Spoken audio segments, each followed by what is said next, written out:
Cześć wszystkim i witam bardzo serdecznie w kolejnym, pełnym niespodzianek odcinku Sunset Talks.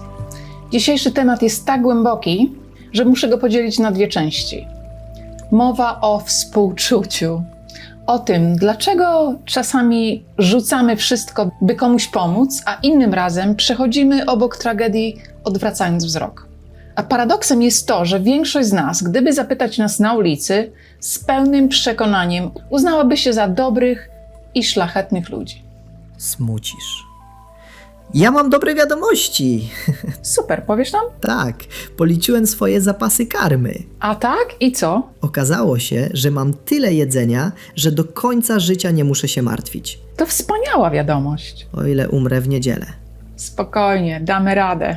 Masz tyle karmy, co jak kasy. Gorzej bywało. Zależy dla kogo. Ach, no dobrze, wróćmy do empatii, zanim Pinokio zacznie zakładać internetową zbiórkę na tuńczyka i skarży mnie o znęcanie się nad zwierzętami, bo podałam mu kurczaka 2 dni z rzędu. Wiecie, od dawna fascynuje mnie jedno fundamentalne pytanie. Dlaczego czasami pomagamy komuś zupełnie obcemu? Na przykład pomagamy sąsiadowi wnieść ciężką kanapę po schodach. A innym razem, jak gdyby nigdy nic, po prostu przechodzimy obok człowieka, który ewidentnie tej pomocy potrzebuje. Czy to kwestia wrodzonego charakteru? Efekt surowego wychowania? Kwestia religijnych przekonań? A może po prostu świat dzieli się na ludzi z natury dobrych i tych zupełnie zepsutych? Okazuje się, że odpowiedź naukowców jest dużo ciekawsza i znacznie bardziej niewygodna dla naszego ego. Kilka lat temu na Uniwersytecie Princeton przeprowadzono fascynujący eksperyment. Naukowcy postanowili przetestować moralność w warunkach polowych.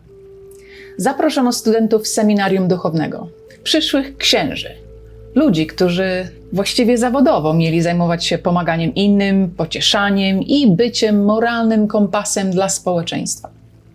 Połowie z nich polecono przygotować kazanie o miłosiernym Samarytaninie, czyli o człowieku, który wbrew podziałom i uprzedzeniom zatrzymał się, żeby pomóc nieznajomemu człowiekowi leżącemu przy drodze. Druga połowa studentów dostała do opracowania zupełnie przypadkowe tematy biblijne. Następnie wszystkich wysłano do innego budynku, aby to kazanie wygłosili. Haczyk polegał na tym, że po drodze każdy z nich mijał mężczyznę, takiego podstawionego aktora, siedzącego przy ścianie. Człowiek był zgarbiony, pojękiwał, wyglądał na chorego i wyraźnie potrzebował natychmiastowej pomocy. No i teraz pytanie. Jak myślicie, kto częściej się zatrzymał? Ci, którzy dosłownie przed chwilą rozmyślali o pomaganiu bliźnim? Czy ci z przypadkowymi tematami? Logika podpowiada, że pierwsza grupa. Tylko że nie. Czyli pisanie kazania o empatii nie gwarantuje bycia empatycznym. Szokujące. Dokładnie. Wiecie, co miało największe znaczenie? To, czy studentowi wydawało się, że jest spóźniony. Jeśli myślał, że ma za mało czasu, po prostu przechodził obok potrzebującego człowieka. Wyobraźcie sobie tę scenę. Przyszły ksiądz biegnie wygłosić kazanie o pomaganiu ludziom, a po drodze mija człowieka, który naprawdę potrzebuje pomocy. To brzmi jak jakiś kiepski żart, a jednak wydarzyło się to naprawdę. I właśnie dlatego uwielbiam psychologię, bo regularnie pokazuje nam, że człowiek jest znacznie mniej racjonalny i moralnie stabilny, niż mu się to wydaje. Ja to wiedziałem od dawna. Wy ludzie jesteście strasznie zagubieni. A jakie masz na to dowody? Wystarczy popatrzeć, ile pieniędzy wywalacie na skomplikowane, interaktywne zabawki dla kotów. Świecące lasery, myszy na baterie, wieże z piłeczkami. A my i tak na koniec dnia bawimy się wymiętym paragonem i pustym kartonem po butach. Brak wam logiki. To akurat jest bolesna prawda. Eksperyment z Princeton pokazuje nam jednak coś bardzo ważnego i w pewnym sensie pocieszającego. Bo nie chodziło o to, że spieszący się ludzie byli źli z natury. Nie byli. Po prostu ich uwaga była całkowicie pochłonięta czymś innym. Ich zasoby mentalne były wyczerpane przez stres i presję czasu. I tutaj robi się naprawdę ciekawie, Wielu neurobiologów uważa, że nasz mózg jest wręcz biologicznie zaprogramowany do empatii. Kiedy widzimy czyjeś fizyczne lub emocjonalne cierpienie, aktywują się u nas obszary mózgu, które częściowo odzwierciedlają to, co przeżywa druga osoba. To m.in. zasługa tzw. neuronów lustrzanych. Można powiedzieć, że to takie nasze wbudowane biologiczne Wi-Fi. Ktoś odczuwa silne emocje, jak smutek, ból czy też radość. Nasz mózg automatycznie odbiera ten sygnał i zaczynamy współodczuwać. Brzmi pięknie, jak scenariusz filmu science fiction o utopijnym społeczeństwie.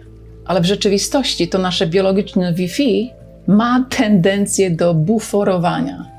Kiedy jesteśmy zestresowani rachunkami, spóźnieni do pracy, pokłóceni z partnerem albo po prostu przebodźcowani powiadomieniami z telefonu, nasze połączenie z drugim człowiekiem ładuje się wolno jak internet z 1995 roku. Sygnał po prostu nie dociera. No ale to mówią naukowcy.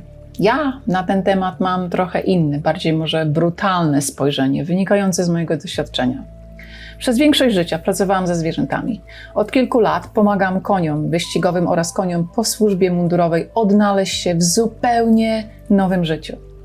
Te zwierzęta przyjeżdżają do nas z bagażem doświadczeń. Mają blizny na ciele i potężne blizny na psychice.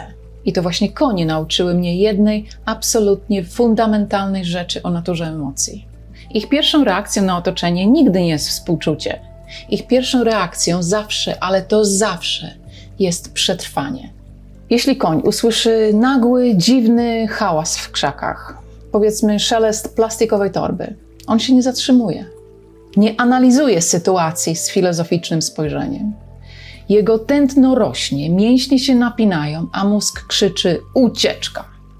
I szczerze mówiąc, my ludzie wcale tak bardzo się od nich nie różnimy.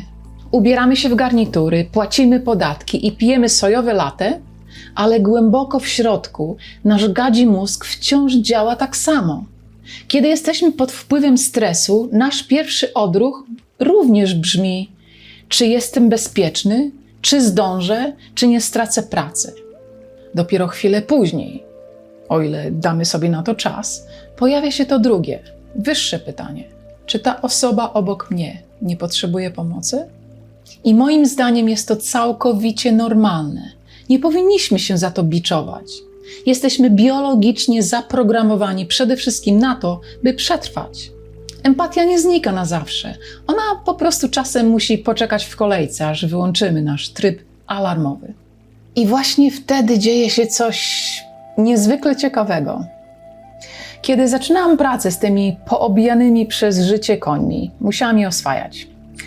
Pomagać im zrozumieć, że człowiek nie oznacza już bólu, zmuszania do galopu czy patrolu w hałaśliwym mieście. Na początku łapałam się na tym, że pomagałam, bo to łechtało moje ego. Dostawałam potężny, narcystyczny zastrzyk dopaminy. Patrzcie na mnie, jestem zaklinaczką koni. Uspokajam półtonowe, przerażone zwierzę. Ja, wspaniała wybawicielka.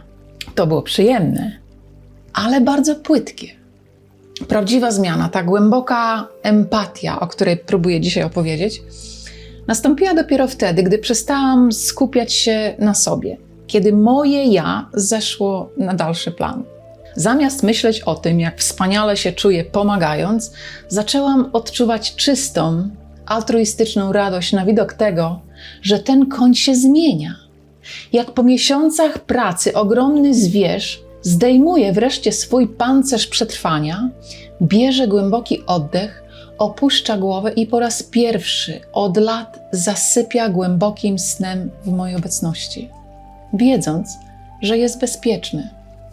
To przejście od skupienia na własnym dobrym samopoczuciu, ta narcystyczna satysfakcja, do autentycznego cieszenia się ze szczęścia innej istoty. To jest prawdziwa empatia. To największa nagroda, jaką można dostać od życia. I do tego właśnie Was dzisiaj zachęcam. Zwróćcie uwagę na to, gdzie kierujecie swój reflektor. Czy świeci on tylko na Wasz pośpiech, Wasze zadania i Wasze zasługi? Czy potraficie na chwilę zwolnić, wyłączyć swój wewnętrzny tryb przetrwania i skierować to światło na kogoś obok?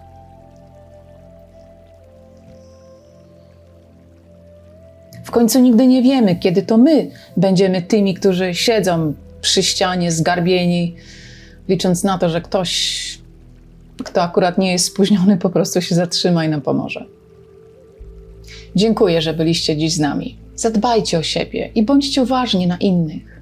Jeżeli ten filmik był dla Was wartościowy, to wiecie, co robić, a ja zapraszam na drugi, soczysty odcinek o współczuciu za tydzień. Babo, za tydzień miał być odcinek o podróżach w czasie.